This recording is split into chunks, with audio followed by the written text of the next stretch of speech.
नमस्कार दोस्तों, स्वागत है आपका स्टडी फॉर सिविल सर्विसेज में। वीडियो को पूरा देखिए। कोई भी आपका फीडबैक है, कोई सजेशन है, तुरंत वीडियो में कमेंट करके जरूर बताइए। अच्छा लगे तो वीडियो लाइक जरूर कर लीजिए और ऐसे वीडियो लगातार फ्री में बिना किसी एडवर्टीजमेंट के पाने के लिए चैनल को तुरंत सब्सक्राइब कर लीजिए और बेल आइकन को जरूर टैप कर लीजिए ताकि आगे भी सारे वीडियो आपको मिलते रहे। यूट्यूब में फॉलो करते हैं तो प्लीज ये वाला फ्री टेलीग्राम चैनल जरूर ज्वाइन कर लीजिएगा। सारे नोटिफिकेशन, सारे अपडेट यहीं पे आते हैं, ध्यान रखिएगा। स्टडी फॉर सिविल सर्विसेज का कोई भी पेड ग्रुप अगर आपको ज्वाइन करना है तो सिर्फ 856480560606089752386455 यही नंबर है हमारे, सिर्फ जहां पे कॉल या व्हाट्सएप कर सकते हैं। इंस्टाग्राम पे हमारा पेज जरूर फॉलो कर लीजिएगा, स्टडी फॉर सिविल .सर्विसेज है। ट्विटर पे हमको जरूर फॉलो कर लीजिएगा, @study for civils है। स्टडी फॉर सिविल सर्विसेज अपना नया इनिशिएटिव शुरू करने जा रहा है। Uttar Pradesh special current affair bilingual format में यहाँ पर हम शुरू कर रहे हैं नवंबर माह 2022 से। ऐसा ही करंट अफेयर आपको उत्तर प्रदेश स्पेशल का हर मंथ मिल जाया करेगा करीब 5 तारीख तक। मंथ एंड पर आपका करंट अफेयर स्पेशल का वीडियो आता है, उसमें टोटल करंट अफेयर हम कवर करवा देते हैं। उत्तर प्रदेश की परीक्षाओं के लिए, यूपी पीसीएस के अपर प्रीलिम्स के लिए, उत्तर प्रदेश की सारी अन्य परीक्षाओं में जहाँ पर Uttar Pradesh specific current affair पूछा जाता है, उसके लिए आप ये इस वीडियो को फॉलो कर सकते हैं। कोई भी प्रश्न अगर उत्तर प्रदेश स्पेशल करंट अफेयर में से आगे अगर आपके एग्जाम में पूछा जाएगा तो आप इस वीडियो को देखने के बाद, हमारे मंथली करंट अफेयर के उत्तर प्रदेश स्पेशल वीडियोस को देखने के बाद आप आसानी से उन क्वेश्चंस को सॉल्व कर सकेंगे। यदि आप हमारा कोई भी पेड बैच परचेज करना चाहते हैं तो इन गिवन नंबर पर आप व्हाट्सएप या कॉल करके अधिक जानकारी प्राप्त कर सकते हैं। हम लोग बढ़ते हैं अपने फॉर्मेट पर। जैसा हमारा फॉर्मेट होता है मंथली करंट अफेयर का, उसी फॉर्मेट में इसको रखेंगे जिस प्रकार ज़्यादा आसानी होती है आपको समझने में। सारे सेक्शन वाइज यहाँ पर सबसे पहले न्यूज़ डिस्कस करेंगे। एग्रीमेंट यहाँ पर हुआ था सेंट्रल गवर्नमेंट और कोचीन शिपयार्ड के बीच में, जिससे कि कोचीन शिपयार्ड लिमिटेड ने कमिट किया है कि देश का पहला indigenously developed hydrogen fuel cell catamaran vessel जो है बनाया जाएगा।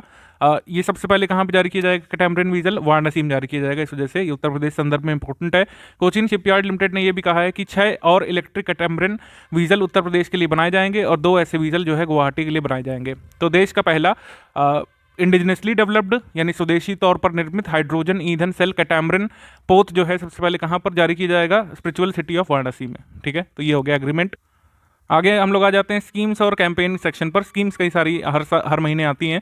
उत्तर प्रदेश में उत्तर प्रदेश इनोवेशन फंड को प्रपोज कर दिया गया था, उसके लिए यहाँ पे एक प्लान तैयार कर दिया गया है। 4000 करोड़ रुपए की निधि का सृजन किया जाएगा उत्तर प्रदेश इनोवेशन फंड के द्वारा। 400 करोड़ रुपए राज्य सरकार इसमें देगी और अन्य इन्वेस्टमेंट पार्टनर्स के माध्यम से 3600 करोड़ रुपए और जुटाए जाएंगे। स्टार्टअप इकोसिस्टम को इन्हांस करना, प्रमोट करना, स्टार्टअप कल्चर को प्रमोट करना उत्तर प्रदेश में लक्ष्य है। कुल मिलाकर वित्त विभाग उत्तर प्रदेश सरकार इसको इम्प्लीमेंट करेगा। मेजर्स डिलॉयट इंडिया लिमिटेड जो है ये बिड दस्तावेजों की जांच करेगा जो स्टार्टअप्स जो है आना चाहते हैं। ठीक है, और जो भी इन्वेस्टर्स इस इनोवेशन फंड में सहयोग करना चाहते हैं, इन्वेस्ट करना चाहते हैं, उनके आवेदन की जांच करेगा मेजर्स डिलॉयट। ठीक है, 20 नए उद्यमियों यानी स्टार्टअप्स को सेंटर ऑफ एक्सीलेंस का समर्थन दिया जाएगा और हर साल 100 ड्रोन पायलटों को प्रशिक्षण दिया जाएगा इसके अंतर्गत।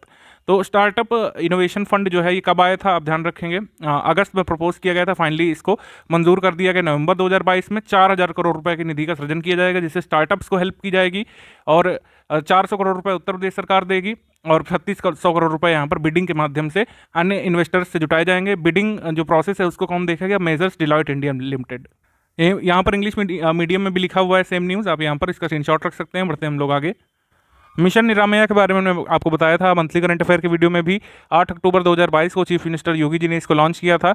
निरामया किस लिए? बेसिकली इसका उद्देश्य नर्सिंग और पैरामेडिकल छात्र छात्राएं जो उत्तर प्रदेश में अध्ययनरत हैं उनको गुणवत्तापूर्ण प्लेसमेंट दिलाना और कैरियर काउंसलिंग में उनकी सहायता करना। तो मिशन निरामया किसके लिए? बेसिकली इसके बेनिफिशियरी कौन बनेंगे आपसे पूछेंगे तो इसके बेनिफिशियरी बनेंगे पैरामेडिकल स्टूडेंट्स। पैरामेडिकल और नर्सिंग का जो कोर्स कर रहे हैं उत्तर प्रदेश में उनके लिए मिशन निरामया।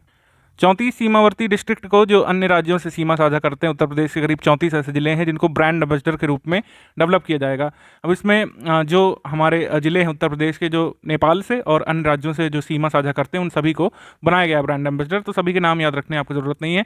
34 को बनाया गया, ये जरूर नाम जरूर ध्यान रखिएगा कि 34 जिलों को बनाया गया है। किस आधार पर बनाया गया है? जिलों के उनके महत्व को देखते हुए पर्यटन और संस्कृति के साथ उद्योग की श्रेणी में विभाजित किया गया है। तो इन 34 जिलों में पर्यटक सुविधा केंद्र, होटल चेन्स, यात्री प्लाजा विकसित किए जाएंगे और 1 डिस्ट्रिक्ट 1 प्रोडक्ट उत्पादों का प्रदर्शन यानी एग्जीबिशन लगाया जाएगा। ठीक है, प्रदर्शनी या एग्जीबिशन यहाँ पे लगाया जाएगा और 1 डिस्ट्रिक्ट 1 प्रोडक्ट जो इन जिलों के होंगे उनका।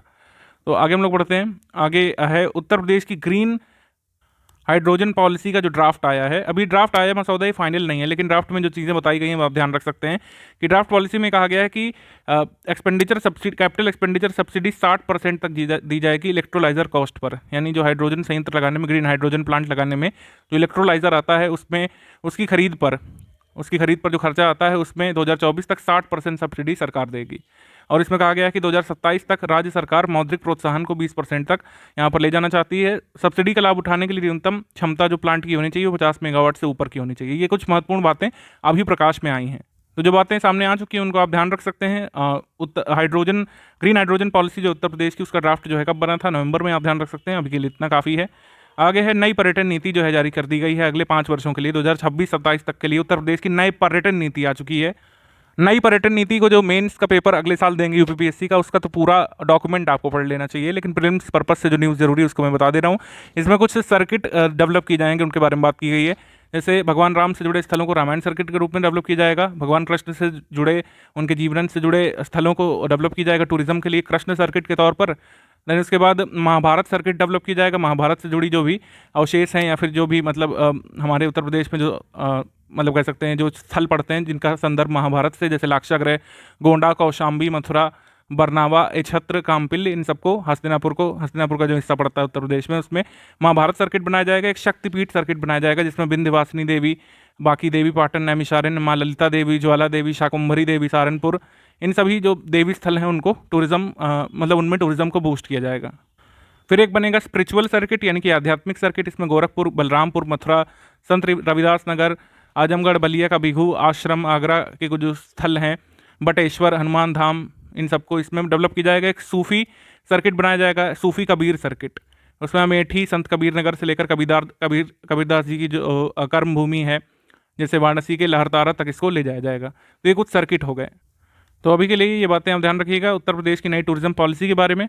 इंग्लिश मीडियम में भी सेम न्यूज़ दी हुई है, आप इसको यहाँ पर नोट कर सकते हैं। होटल इंडस्ट्रीज को इन्वेस्टमेंट बेस्ड सब्सिडी दी जाएगी। अगर कोई होटल इंडस्ट्री का कोई प्लेयर है, अगर यहाँ पर कोई अपना इन्वेस्टमेंट करना चाहता है 10 करोड़ रुपए का, तो उसको 2 करोड़ रुपए की सब्सिडी मिलेगी। अगर 500 करोड़ रुपए से अधिक का कोई इन्वेस्टमेंट होटल इंडस्ट्री से संबंधित कोई स्टेक होल्डर करना चाहता है तो उसको 40 करोड़ रुपए की सब्सिडी उत्तर प्रदेश सरकार देगी। ये कुछ महत्वपूर्ण बातें थी। बढ़ते हम लोग आगे। लखपति महिला कार्यक्रम जो है, जो ग्राम विकास मंत्रालय भारत सरकार का इनिशिएटिव था, लास्ट ईयर ही शुरू किया गया था। उत्तर प्रदेश सरकार ने भी ऐसा एक इनिशिएटिव शुरू किया है। लखपति महिला कार्यक्रम में सेल्फ हेल्प ग्रुप से जुड़ी महिलाओं की आय बढ़ाई जाएगी, जिसको कम से कम वार्षिक 1 लाख तक ले जाया जाएगा। मतलब महिलाएं लखपति बनेंगी, उनकी वार्षिक आय बढ़ा करके 1 लाख साल तक करने की यहाँ पर योजना है। ठीक है, शुरुआती 3 वर्षों में 15 लाख महिलाओं को लखपति बनाया जाएगा, इसमें कहा जा रहा है। 11 जिलों में योजना शुरुआत में चलेगी, जिनके नाम यहाँ पे लिखे हुए हैं: वाराणसी, प्रयागराज, अलीगढ़, बहराइच, बांदा, बस्ती, लखीमपुर खीरी, मिर्ज़ापुर, हमीरपुर, सोनभद्र। तो इन सभी में ये योजना चलेगी, लखपति महिला कार्यक्रम। और ये किसको टारगेट करते हुए ये योजना चलेगी, ये आपसे एग्जाम में पूछ सकते हैं। तो लखपति महिला कार्यक्रम है सेल्फ हेल्प ग्रुप से जुड़ी महिलाओं के लिए। इसके बाद उत्तर प्रदेश को जो $1 ट्रिलियन की अर्थव्यवस्था बनाने का जो लक्ष्य है, जो कि शुरू में 2024-25 तक था, अब 2027 तक लक्ष्य किया गया है कि उत्तर प्रदेश को 1 ट्रिलियन इकोनॉमी बनाना है। तो उसके लिए एक प्लान तैयार किया गया है। ठीक है, उत्तर प्रदेश सरकार ने एक प्लान ड्राफ्ट किया है, तो उसमें कहा गया है कि उत्तर प्रदेश को $1 ट्रिलियन की अर्थव्यवस्था बनाना है वर्ष 2027 तक। तो ये बात बताई गई थी।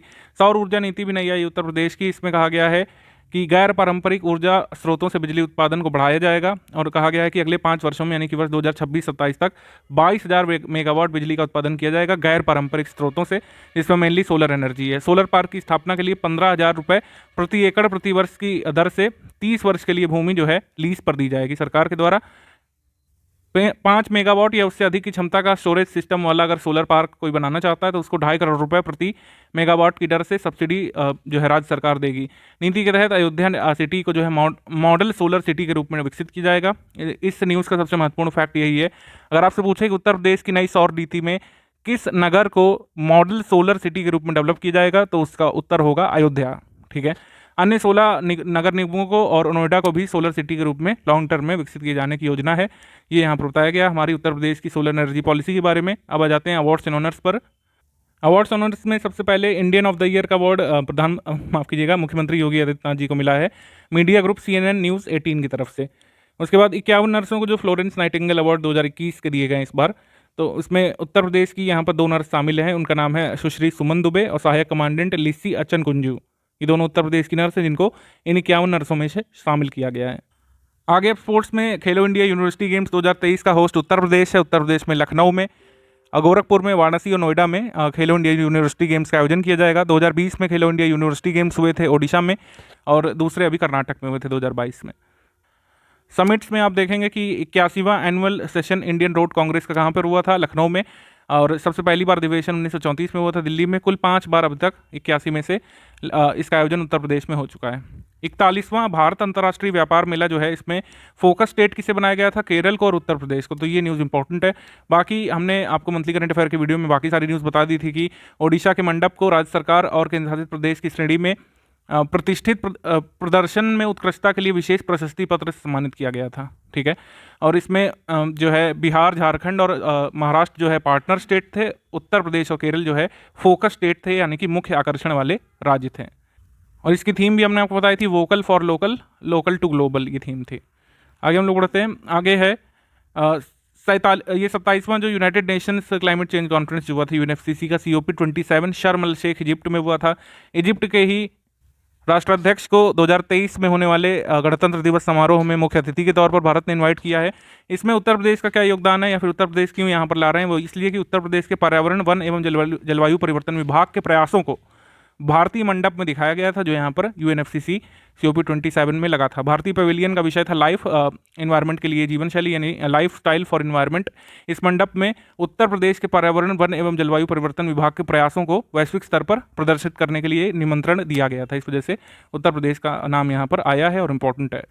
बाकी सारी चीज़ें हमने आपको बता दी हैं। ये COP27 में जो इंपॉर्टेंट चीज़ें ध्यान रखनी है आपको, PM गतिशक्ति मल्टी मॉडल जलमार्ग शिखर सम्मेलन ये वाराणसी में हुआ था 11 नवंबर 2022 को। ठीक है, इसमें जानकारी दी गई थी कि रिलायंस इंडस्ट्रीज लिमिटेड के द्वारा तिरुवल्लुवर जिले के मप्पेडू गांव में तमिलनाडु के पास भारत का पहला मल्टी मॉडल लॉजिस्टिक पार्क जो है विकसित किया जाएगा। पहला चरण 2025 तक पूरा हो जाएगा। ये कुछ महत्वपूर्ण बातें हैं। आगे हम लोग बढ़ते हैं।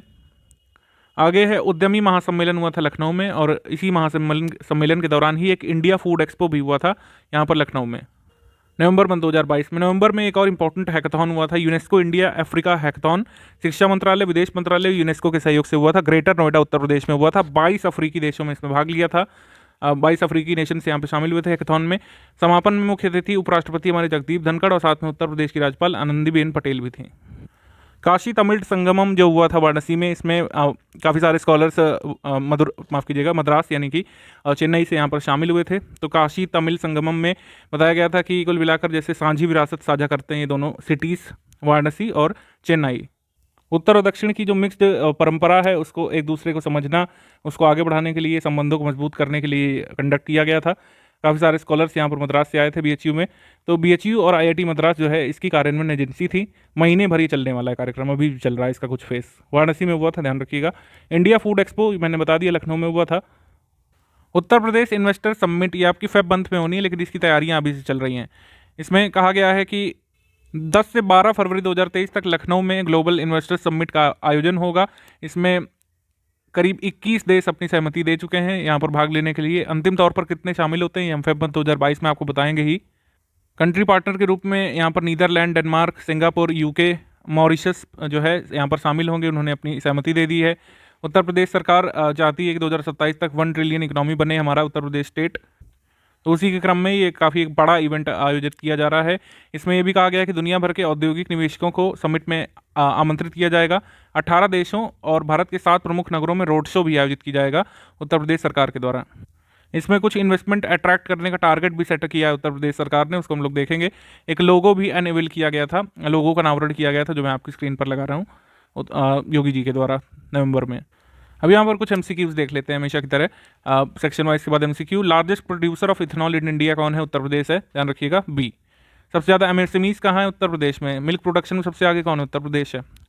उसके बाद 16 नवंबर 2022 को जारी की गई उत्तर प्रदेश की नई पर्यटन नीति में किस तरह की सर्किट का निर्माण नहीं किया जाएगा? तो मुगल सर्किट नहीं कोई बनेगा, बाकी रामायण सर्किट बनेगा, कृष्ण सर्किट बनेगा और जैन सर्किट बनेगा।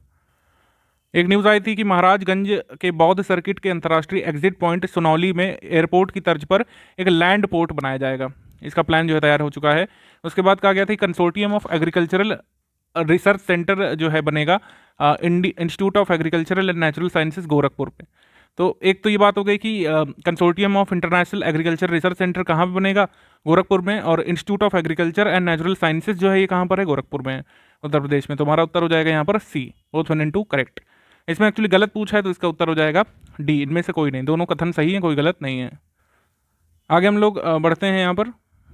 उत्तर प्रदेश के निवासी हैं श्री उमा सिंह, इन्होंने माउंट फ्रेंडशिप पर साइकिल से चढ़ाई की है और ऐसा करने वाले प्रथम माउंटेनियर यानी पर्वतारोही बने हैं। ये कहाँ से हैं उत्तर प्रदेश में, ये हैं गोरखपुर से, ऑप्शन नंबर सी। ये माउंट फ्रेंडशिप कहाँ पर है, मनाली में है। लखपति महिला कार्यक्रम के अंतर्गत किस वर्ग की महिलाओं की आय को बढ़ाने का प्रयास किया जाएगा, इसका उत्तर क्या होगा, हम देख चुके हैं पहले। इसका उत्तर होगा स्व सहायता समूह यानी कि सेल्फ हेल्प ग्रुप से जुड़ी महिलाओं की आय को 1 लाख तक और 1 वर्ष में 1 लाख तक बढ़ाने का प्रयास किया जाएगा। कौन सा जंक्शन है उत्तर प्रदेश में जो कि प्रदेश का पहला ई ट्राइड स्टेशन बना है, ये है Prayagraj, option number C. Uttar Pradesh का पहला ई ट्राइड स्टेशन बना है प्रयागराज जंक्शन। 12 अक्टूबर 2022 को उत्तर प्रदेश के मुख्यमंत्री जी ने स्वामी रामानुजाचार्य की प्रतिमा, जिसको स्टैचू ऑफ डिग्निटी मर्यादा मूर्ति कहा जा रहा है, इसका अनावरण कहाँ पे किया है। इस क्वेश्चन का आंसर हो जाएगा अयोध्या। अयोध्या में स्टैचू ऑफ डिग्निटी को यहाँ पर अनवेल किया गया था योगी आदित्यनाथ जी के द्वारा। भारत की प्रथम मानव रहित कार के बारे में यहाँ पे बताना है। MNIT के स्टूडेंट्स ने यहाँ पर इंडिया फर्स्ट अनमैन्ड कार का यहाँ पर सफल परीक्षण यहाँ पे कर लिया है। पहली फेज की टेस्टिंग जो है सक्सेसफुल हो चुकी है और अहमद मज़ारी जो है प्रेसिडेंट माइक्रोसॉफ्ट एशिया के, उनके सामने इसको दिखाया गया था चला के। उत्तर हो जाएगा यहाँ पर C, both 1 and 2 correct. Motilal Nehru national institute of technology के स्टूडेंट्स ने उनके स्टूडेंट्स के एक बैच ने इंडिया फर्स्ट अनमैन्ड कार को यहाँ पर डेवलप किया है, मानव रहित कार या ड्राइवरलेस कार हम लोग कह सकते हैं। निम्नलिखित में से किस जिले में एक बड़ा कन्वेंशन सेंटर बनाया जाएगा। योगी आदित्यनाथ जी का कहना है कि लास्ट ईयर जो मोदी जी ने अनवेल किया था रुद्राक्ष कन्वेंशन सेंटर वाराणसी में, जो कि जापान के सहयोग से बना था, उससे भी ये बड़ा होगा सीटिंग कैपेसिटी में। तो रुद्राक्ष कन्वेंशन सेंटर से भी बड़ा कन्वेंशन सेंटर बनाया जाएगा गोरखपुर में, option number C. Uttar Pradesh सरकार ने कितने वर्षों में दलहन उत्पादन में राज्य को आत्मनिर्भर बनाने का लक्ष्य रखा है।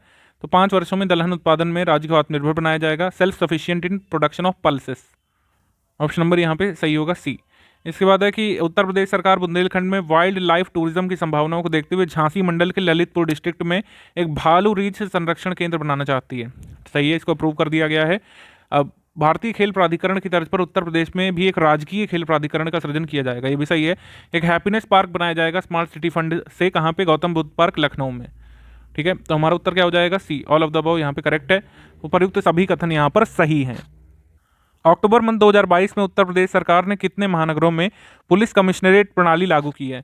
पुलिस कमिश्नरेट प्रणाली जो है अप्रूव की गई नवंबर में 3 और डिस्ट्रिक्ट में, यानी कि आगरा में, प्रयागराज में और गाजियाबाद में। ऑलरेडी लखनऊ, वाराणसी, गौतम बुद्ध नगर और कानपुर में कमिश्नरेट सिस्टम लागू है। तो हम लोग कह सकते हैं कि 7 नगरों में जो है कमिश्नरेट सिस्टम अब लागू हो चुका है उत्तर प्रदेश में। उत्तर प्रदेश के पहले हाइपर स्केल डेटा सेंटर के बारे में क्या सही है। ग्रेटर नोएडा में भारत का दूसरा और उत्तर प्रदेश का पहला हाइपर स्केल डेटा सेंटर होगा, इसका नाम होगा योटा D1।